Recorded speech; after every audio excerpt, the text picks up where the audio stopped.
Então, pessoal, dando continuidade da aula de hoje, né, do nosso segundo material, que estuda a estrutura dos tipos de dados, tá? Nós vamos conversar um pouquinho sobre os tipos de dados e sobre as estruturas e alguns conceitos. Por exemplo, aqui, ó, um dos primeiros conceitos que nos remete à estrutura de dados é a questão do valor e do tipo, tá? Do valor acho que todo mundo entende, né? Quando a gente tem valor inteiro, o nosso 3 ali, o segundo, float, né? O terceiro, o que é o terceiro? Caractere, né? Ou um char, como queiram. Depois nós temos uma string, depois nós temos um endereço, né? E bem como os nossos tipos, né? Que nós temos ali true, tá? Nós temos os tipos ali true, 25, B e azul, que eles não correspondem a um tipo. Porque olhem só, ele está dentro das chaves, né? Então assim, ó, true, 25, B e azul, entre aspas, o azul, entre aspas simples, o B, os três se caracterizariam dessa forma como tipos?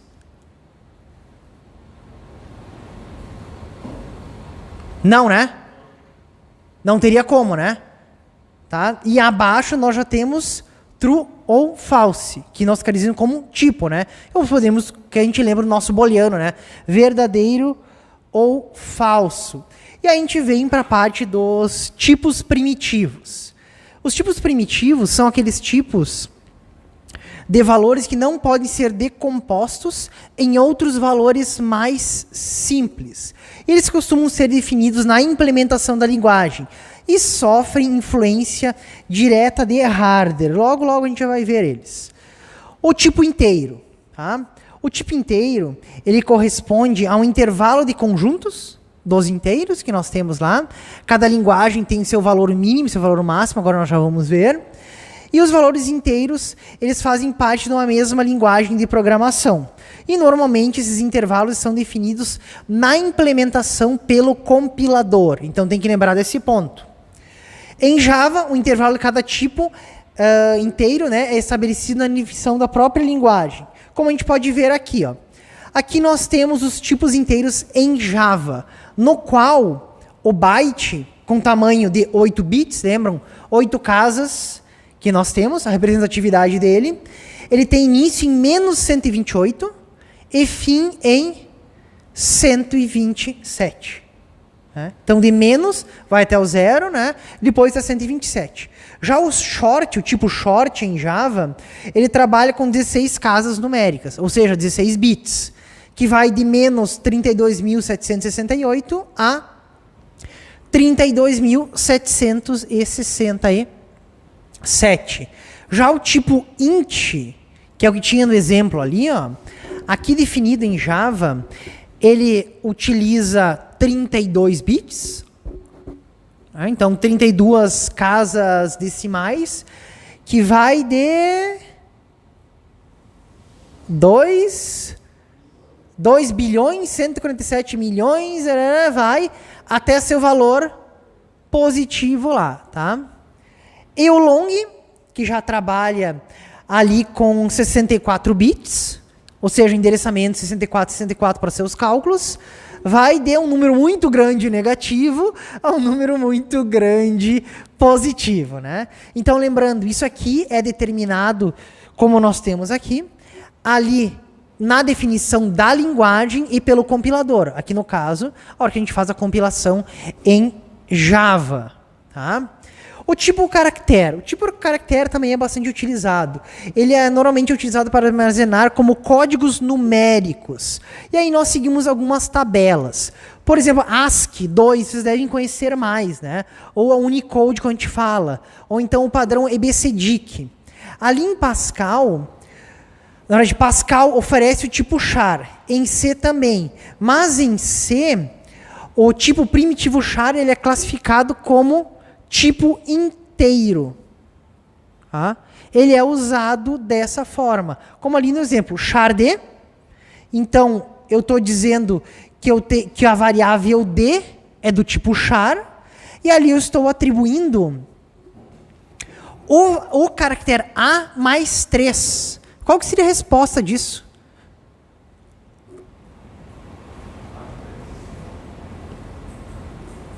Como que ele faz? Ele é do tipo caractere, né? Só que o 3, ele consegue receber um número inteiro e virar do tipo caractere. Então vai ficar A3, né? Na sua saída. Como alguém falou, que eu não sei quem foi que falou aí. Tá? Já o tipo booleano, acho que o tipo booleano é o que a gente mais conhece, né? É aquele tipo que a gente tem verdadeiro ou falso, que nós utilizamos normalmente para questões lógicas, e ele é um tipo mais simples, no que possui apenas 2 valores, como eu falei. E C é um exemplo que não possui o tipo de dado booleano, mas qualquer expressão numérica pode ser usada como condicional. E os valores são diferentes de 0, como verdadeiro, ou igual a 0, como falso. Tá? Então, lembram do exemplo que nós fizemos no quadro? If, abre parênteses, x, fecha parênteses. A gente faz um comparativo, se é em C. Se tiver um valor, ou seja, que ele não seja null, ele é verdadeiro, tá? E se não tem valor, ele é falso. O retorno do C é true e falso. Exatamente. Tá? Na verdade, no C tu pode retornar valores também, né? Não só true e false. Tudo depende de como tu falar. Tipo, por exemplo, assim, ó. Se tu... Tudo dependendo de como tu vai usar a tua função, né? É que a gente tem... De alguma forma, quando vocês montam ali no início, introdução não. Em algoritmos 1, vocês só fazem o return. Então, quando tu faz aquele teu return, se ele for verdadeiro, deu tudo certo. Se ele for falso, tu gera uma exceção. Mas mais adiante ali em estruturas de dados, quando vocês chegarem na parte de pesquisa e ordenação, vocês vão retornar um valor. Então nem não é só verdadeiro ou falso. Tá? Aí tu vai ter que... Mas tu pode ter lá, criar uma variável para verificar se deu certo o teu método ou não. Teu método não, tua função, né? Porque método é orientado ao objeto. Tá? Oi? Sim. Para C. Porque assim, ó, em C++ tu tem o uso do booleano. Então tu pode dizer que uma variável é do tipo booleana. É 0 ou 1. Mas no C, nós temos que não existe o tipo booleano. Então, se tem valor dentro, é verdadeiro. Se não tem, é falso. Então a gente parte sempre desse princípio. Já a Java também. Java tem toda a questão do booleano, né? Java já trabalha com booleano. E aí no tipo decimal, o tipo decimal, ele faz o armazenamento fixo de dígitos decimais, como nós temos ali, ó. Tá? A gente tem as casas bem do lado esquerdo para armazenar o sinal, tá? Aí nós temos 7 casas inteiras com um sinal, que são de 4 bytes, e depois, bem do lado direito, nós temos 2 bytes com 4 casas decimais, que é para o restante que nós precisamos. E isso, por exemplo, nós temos lá em COBOL e em Pascal. E o ponto flutuante, que é o que a gente utiliza bastante, né? Porque pensem só, voltando aqui, ó. Voltando no decimal. O que ali é o decimal, né? A gente faz toda a representação. Mas o ponto flutuante, o qual nós temos, a gente trabalha com o bit de sinal bem do lado esquerdo, positivo ou negativo, né? Então eu coloco 0 ou 1 para digitar se ele é positivo ou negativo, o expoente de 8 bits e a fração de 23 bits. Então o ponto flutuante é os nossos números com vírgula, levando para a forma mais simples, né? Então ali, ó, o tipo primitivo, ponto flutuante, modela os números reais. Nas linguagens de programação, normalmente incluem dois tipos de ponto flutuante, o float e o double. O float o mais básicozinho, com menos casas decimais após a vírgula, e o double com mais casas decimais após a vírgula. E o tipo enumerado. Tá? O tipo enumerado, nós temos as linguagens de programação Pascal, Ada, C, C++ e temos algumas outras. Por exemplo, Python, tu pode utilizar um tipo enumerado.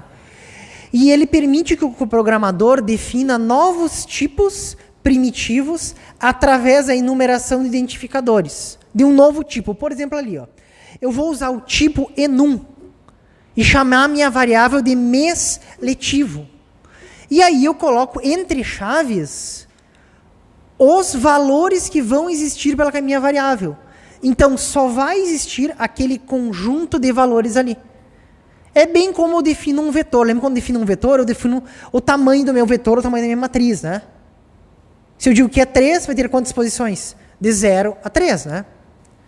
Então, eu uso ali... Não, desculpem, 0 a 3 não. Coloco 3, vai ter 3 posições, né? Só que eu começo o contador de 0 e vai até 2. Então, ali se eu digo, ó... Enum, mês letivo, março, abril, maio, junho, julho, agosto, setembro, outubro, novembro. Aquele é o meu conjunto de valores que vão existir para o meu tipo enum. Tá? Enum não, enum. E ali embaixo, quando eu uso enum, mês letivo, M1 e M2, o que quer dizer? Que eu estou criando uma variável, na verdade, estou utilizando o tipo mês letivo para atribuir a variável M1 e M2, que podem receber aquele conjunto de valores definidos acima. Tá? Então, assim, ó, eles possuem correspondência direta com o intervalo dos tipos inteiros, né? E podem ser usados para indexar vetores e para cada contador de repetições. E aumenta a legibilidade e a confiança do código. E Java não inclui o tipo enum de C, e como nós temos em C++. Agora, o tipo de intervalo de inteiros. Em Pascal e Ada, também é possível definir intervalo de inteiros. Por exemplo, ali, ó, type meses. Eu estou dizendo que meses vai ter um intervalo de 1 a 12. Só que é uma forma que eu utilizo para definir, que é o tipo de intervalo de inteiros. Tá? Assim, vou ser bem sincero para vocês, eu não lembro de ter usado, tá? Dessa forma, tá? Mas sempre existe alguma alternativa. E também eles herdam as operações dos inteiros, mesma questão, né? Eu não posso pegar um inteiro ali e dividir, por exemplo, pegar 1, dividir por 2 e vou guardar a fração. Vai se pegar 0,5 e vou guardar a parte inteira do valor. Então, eu vou definir os meses de 1 a 12 e eu crio esse intervalo também, que é possível. Já nos tipos... Oi? Bem parecido, né? Só que ali eu estou definindo o tamanho, só que é para um caso diferente, né? Que não é no caso de um vetor. Tá? Mas é bem isso aí, Marcelo. Tá? Já nos tipos compostos, eles são aqueles que podem ser criados a partir de tipos mais simples, né? Como registros, vetores, listas e arquivos. Tá? E permitem operações. Por exemplo, o produto cartesiano. Lembra que é o produto cartesiano tipo 2 por 2? Sabe fazer o produto cartesiano, que é toda a distribuição de um com toda a distribuição de outro. Tu faz une todos os elementos, conjunto de potências, tá? Eles podem adotar cardinalidades, como o número de valores distintos que fazem parte do seu tipo. Esses são os tipos compostos, tá? Vocês acabam utilizando vetores, né? No curso e acabam utilizando listas. Não sei se vocês acabam utilizando arquivos, teria que perguntar para a professora Daniela, né? Mas acho que não sei se vocês acabam criando tipos como arquivos para fazer a leitura e gravação e tudo mais, tá?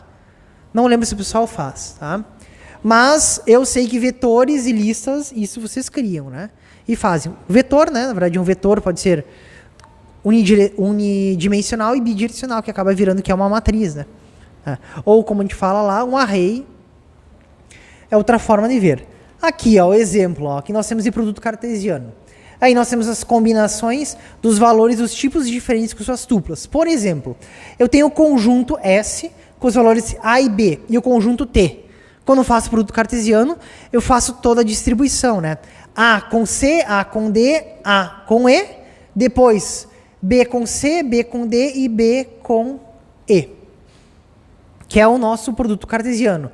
Então, são produtos cartesianos, os registros de Pascal e COBOL, e as estruturas de C. Em linguagens de programação orientadas a objetos, os produtos cartesianos são definidos a partir do conceito de classes, né? Que daí já é um pouquinho diferente. Já na união, o que é união? União eu olho o conjunto A, o conjunto B, no nosso caso, o conjunto S e o conjunto T, e faço união deles. Mas sem repetição, né? Elementos iguais não se repetem, apenas faço união deles e excluo os valores que são iguais. Já em conjunto de potências, aí nós vamos ter que os tipos de dados cujo conjunto de valores correspondem a todos os possíveis subconjuntos que podem ser definidos a partir de uma base S. Por exemplo, ali, ó, nós temos o conjunto S, tal que S está contido em S. Então, a gente vai ter o conjunto de potência A, B e C. E aí a gente vai gerar as potências deles, que é aquela distribuição. Se eu tenho A, B e C, eu faço o elemento vazio, né, que é o primeiro. Depois A, B e C separados. Depois A com B, A com C, B com C e o A, B e C. Sem se repetirem, né? Porque o C e A e o A e o C são iguais no conjunto de potências. E aqui temos um exemplo de um conjunto de potências que pode ser utilizado. Mas assim, ó, eu não lembro nunca de ter utilizado, vou ensinar para vocês, conjunto de potências. Tá? Aqui é um exemplo que nós temos ali em Pascal, onde tem o type, que eu defino que carros são do... Lembra o comando type que a gente via um pouquinho antes? Então, eu utilizo o type ali para dizer que a variável carros recebe o conjunto de valores Corsa, Palio, Gol, Civic e Vectra. Tá? E a variável conjunto carros é setado como carros. Ou seja, eu tenho um conjunto que pode ser aquele conjunto de carros. E eu digo ali que o var, né, que o carro recebe carros, que é o de cima, e carros pequenos cria o conjunto para carros pequenos. E depois eu mando rodar ele e vou apenas atribuindo, ou por exemplo, carro tipo Corsa, recebe carro e carros pequenos, Palio, Gol, e faço as atribuições e suas uniões. Tá? Eu não me lembro de um uso específico bem assim que eu utilizei o produto cartesiano, mas sempre existe alguma forma para nós utilizarmos. E dentro aqui, ó, da categoria de vetores, nós temos vetores estáticos, né?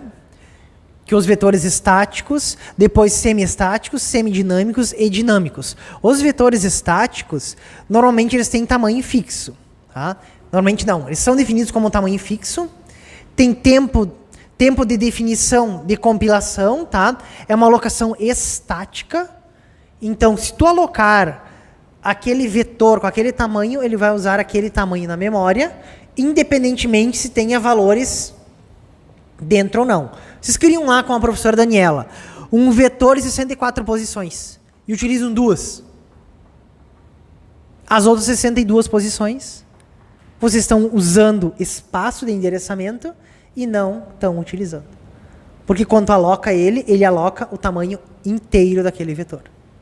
Tá? Ali, por exemplo, nós temos lá em Fortran 77, nós temos os semi-estáticos, são os fixos, em Pascal C e Modula 2, tá? Que os semi-estáticos, ele ali, na de alocação, ali em C, ela é dinâmica, né? Então ele vai fazendo essa alocação e remove parte dela. Os semidinâmicos, nós temos em Agol, Ada e C. E os dinâmicos, nós temos em APL, em Perl e temos em outros tipos de linguagens. Que os dinâmicos, totalmente dinâmicos, tu cria lá e conforme tu vai utilizando, ele vai fazendo a alocação, né? Bem diferente do totalmente estático e do dinâmico que faz uma alocação inicial e depois vai jogando. Então ali, ó, vetores dinâmicos, tá? Eles podem ser implementados em C, Pascal, C++ e Java. E é necessário alocar sempre nova memória e copiar o conteúdo quando o vetor aumenta de tamanho. Então, cria um tamanho X, tem que aumentar, aloca mais um pouquinho. Né? E é encargo do programador controlar essa alocação e essa cópia. E em C e C++, o programador deve controlar a desalocação também. Ou seja, vai lá e diminui. Como ele vai aumentar o tamanho, ele também faz a diminuição do seu tamanho. Já sobre vetores multidimensionais, que a gente conhece com aquele nomezinho ali, matriz, né? Em algumas linguagens, tá? A gente não existe esse conceito de matriz, que nem eu falei antes. Em Java, a gente utiliza o termo array, né? Que é bem utilizado, ou seja, ali a gente fala multidimensional, matriz. Em linguagem que não possui conceito com matrizes, como Java, os vetores multidimensionais são obtidos com o uso de vetores unidimensionais, cujos elementos são outros vetores. Tá? Que a gente acaba falando, na verdade, de vetor e array, acaba na mesma, né? Mas ali em Java, ele é criado da seguinte forma. Ali nós temos um int e nós temos a alocação dele. Quando a gente dá um new int, estou dizendo que ele dá a posição 5, e espero o outro valor para a dimensão dele. Então uso um vetor, entre outras palavras, para ficar mais fácil, um vetor de um vetor para criar um multidimensional. Como que nós faríamos em C? Por exemplo, int, né? Vetor inteiros, vet. Como que eu digo o tamanho de um vetor bidimensional ou multidimensional em C? Quem me ajuda aí? Abre conchete, é? Tá, se eu colocar abre o conchete, 2, fecha o conchete. O que que é? É um vetor de uma dimensão. E se eu quero um bi? Abro outro conchete, coloco outro tamanho, né? Então fica 2 linhas por 3 colunas, né? Um 2 por 3, né? Que é como nós utilizamos lá em C. Aqui em Java já é um pouco diferente a utilização dele. Tá? E os tipos recursivos? Esses tipos recursivos me lembra todo mundo que chega lá, eu também na graduação. Quando eu cheguei lá para ver recursividade, vocês devem... Quando chegarem ou quando forem ver com a professora Daniela também, sempre o primeiro exemplo, quando o professor faz, é barbada, né? A gente olha aquele exemplo que o professor faz, normalmente com a série de Fibonacci, tu olha, o professor explica, tu entende de primeira e tu diz, que barbada que é fazer recursividade, né? Daí quando a gente vai fazer na real, o que acontece? Não estou entendendo, né? Entendeu? Porque o que é recursividade? Não é nada mais que nós chamarmos a nossa própria função, o nosso próprio método dentro dele mesmo. Então é como se a gente abrisse todo o método e depois volta remontando ele. A forma mais simples, acho que, de explicar recursividade é com base no exemplo. Tu pega, monta, coloca o algoritmo de um lado e vai montando parte por parte do código e colocando como se fosse um teste de mesa do que está sendo gerado ali para depois voltar e montar, né? E aqui, ó, os tipos recursivos são típicos de dados cujos valores são compostos por valores do mesmo tipo. Por exemplo, ali, ó, R, parte inicial, R, parte final. Ou tipo da lista, tal que o tipo da lista tem um ou, né? O tipo do elemento versus o tipo da lista. E a cardinalidade de um tipo recursivo é infinita. Tá? Então tem que cuidar com isso. E isso é verdade mesmo quando o tipo do elemento da lista é finito. Então vai depender de como eu vou gerar ele. E o conjunto de valores do tipo listas é infinitamente grande, não podendo ser enumerado, embora todas as listas individuais sejam finitas, né? Quando eu vou utilizar em cima, como tendo no exemplo, o nosso tamanho da lista, ele vai ser finito, né?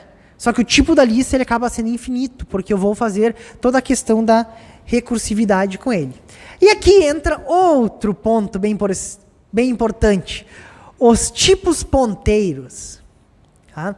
Esse também, quando a gente vê lá com o professor, que o professor mostra, eu tenho um ponteiro apontando para outro ponteiro, né? É tudo sempre bem simples. Eu lembro da minha graduação também. Era simples, bonito, tá? Muito legal. Na hora de utilizar depois, meu Deus do céu, o que o professor fez? Tá? Eu lembro até hoje, o meu professor montando lá o exemplo dele, montou o exemplo, todo mundo olhou. Mas isso aí é barbada fazer, né? Depois quando o cara vai fazer, meu Deus do céu, como que funciona esse bicho daí? Esse ponteiro. Daí tu xingava já, né? Porque daí tinha também o ponteiro para o ponteiro. para dificultar mais um pouquinho a nossa vida, né? E os tipos de ponteiros, eles não se restringem à implementação de tipos recursivos, que é bastante utilizado, né? Embora seja seu uso principal. Ponteiro é um conceito de baixo nível, que ele está relacionado com a arquitetura dos computadores. Porque um conjunto de valor de um tipo ponteiro são endereços de memória e o valor nil. O que é nil? Null, né? Tá? É valor vazio, tá? E é considerado o go-to das estruturas de dados. É assim que a gente fala. Porque quando eu utilizo lá um ponteiro lá dentro do meu código, nada mais é que eu tivesse, como se eu estivesse utilizando um go-to, tá? Dentro do código. Porque eu tenho um ponteiro, por exemplo, eu tenho uma variável que está recebendo um ponteiro. Só que aquele valor vem de onde? Eu tenho que verificar lá de onde é que veio o valor daquele ponteiro.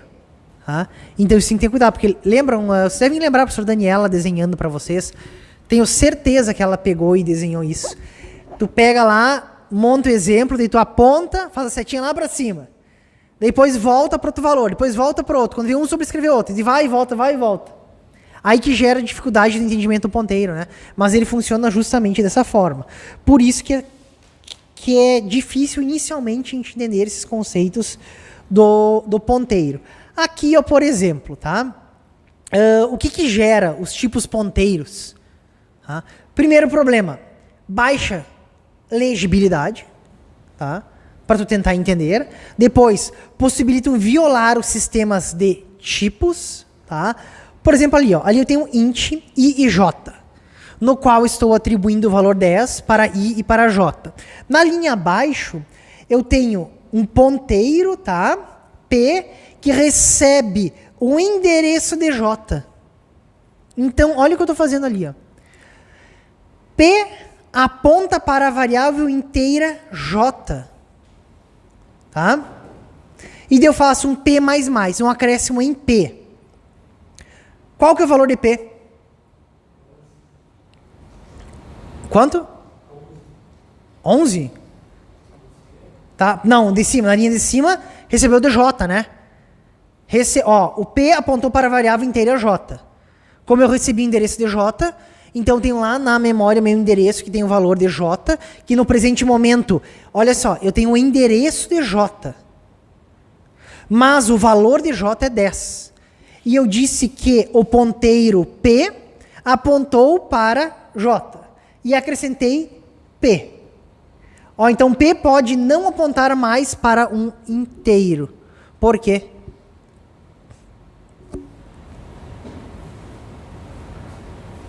P é um tipo ponteiro. Eu fiz um incremento nele. Só que eu fiz um incremento no endereço que eu recebi lá da variável, né? E depois eu digo que a variável i recebe o meu ponteiro mais 5. Exatamente. Então eu mudei o endereço, né? Então olha lá, ó. Valor imprevisível atribuído a i. Por que imprevisível? Porque o i está recebendo o endereço. Olhem como é confuso. O endereço da atribuição de J para P, que eu acrescentei, eu incrementei o endereço e agora eu somei mais 5 àquele incremento. Você sabe que valor tem ali?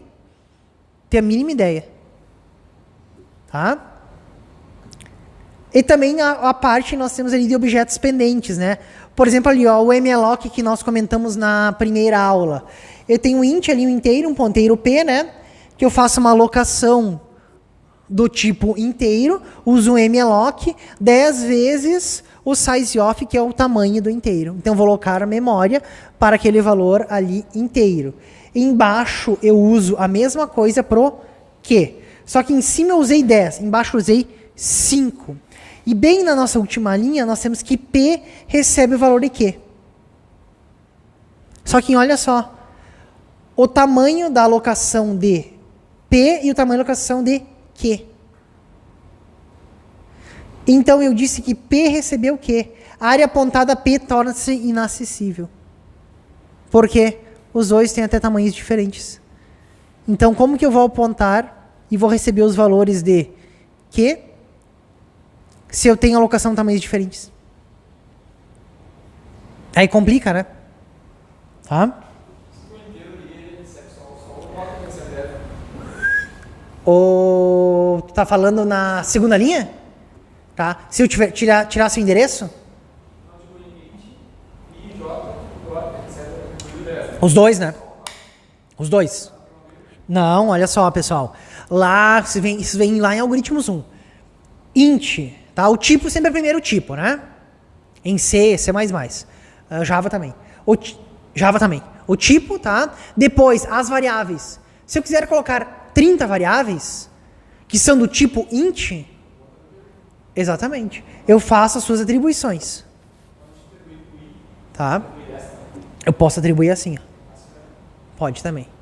Tá? Posso atribuir de mais uma forma. Então sempre tem que ter cuidado lá. Ok?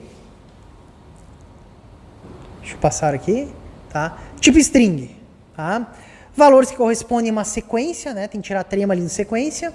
De caracteres. Tá? Eles não existe, na verdade, um consenso sobre como eles devem ser tratados, né?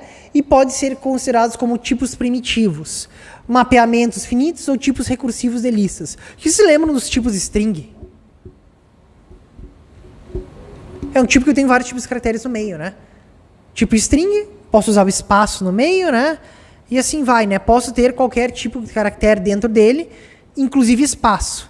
Se eu quero escrever uma palavra na verdade eu tenho uma string, quero quebrar ela em caracteres. Como que eu faço?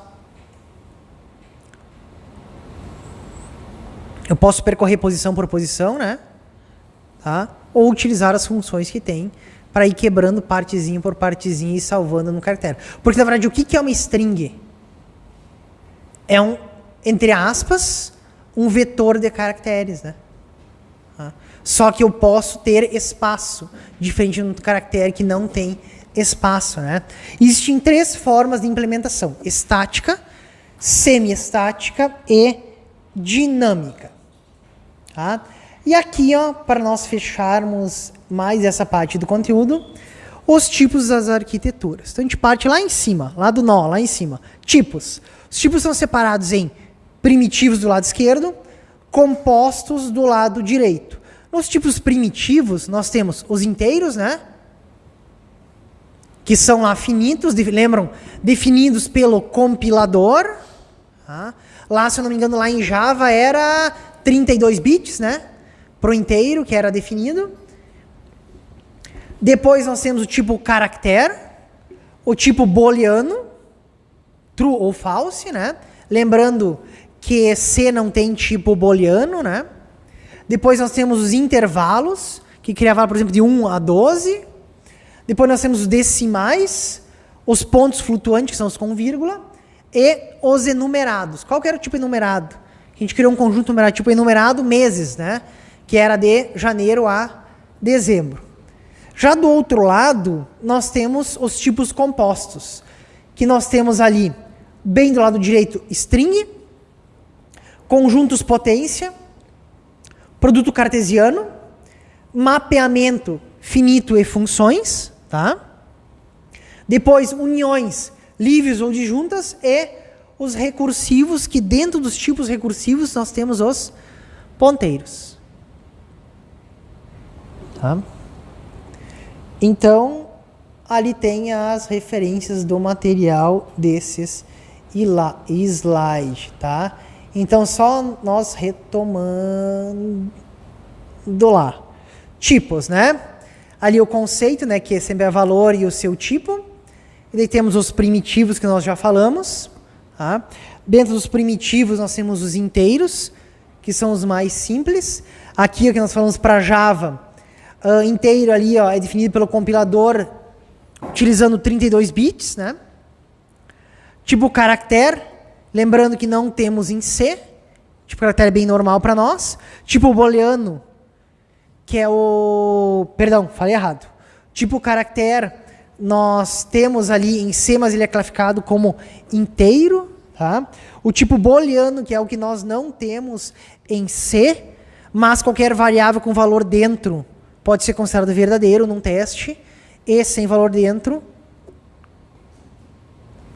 falsa no teste, né? Depois, os decimais, né? Nós temos a representação com o sinal, o nosso ponto flutuante, o tipo enumerado, que ali é mês letivo, de março a novembro. Depois, os intervalos de inteiros, que a gente utiliza o type, para meses, por exemplo, de 1 a 12. Os tipos compostos, que aí nós temos registros, vetores, listas e arquivos. Dentro deles não. Depois nós temos o produto cartesiano, as uniões e as potências, tá? Depois os vetores, os estáticos, semi-estáticos, semidinâmicos e dinâmicos. Lembrando que os vetores dinâmicos podem ser implementados em Pascal, C, C++ e Java. Os vetores multidimensionais, que lá em C a gente só usa o tipo, né? O nome da variável, usa o conchete, um conchete para dizer que é unidirecional, 2 bidirecional, desculpem, é bidimensional, tá? Não bidirecional, bidimensional. Em Java a gente cria de um pouquinho um jeito diferente, né? Já que ele não tem um conceito, são obtidos com o uso de vetores unidimensionais, cujos elementos são outros vetores. Então é um vetor de um vetor, tá? Tipo recursivo, né? Que dentro do tipo recursivo nós temos os ponteiros. Como a gente viu, o problema dos ponteiros é a baixa legibilidade, possibilidade de violar o sistema dos tipos, né? Como ali nós tínhamos o tipo, a gente usou o endereço, depois sobrescreveu ele. Depois os tipos de strings podem ser estática, semi-estática e dinâmica. E aí fecha todos os nossos tipos, né? Tá? Certinho, pessoal. Mais um fechado aí.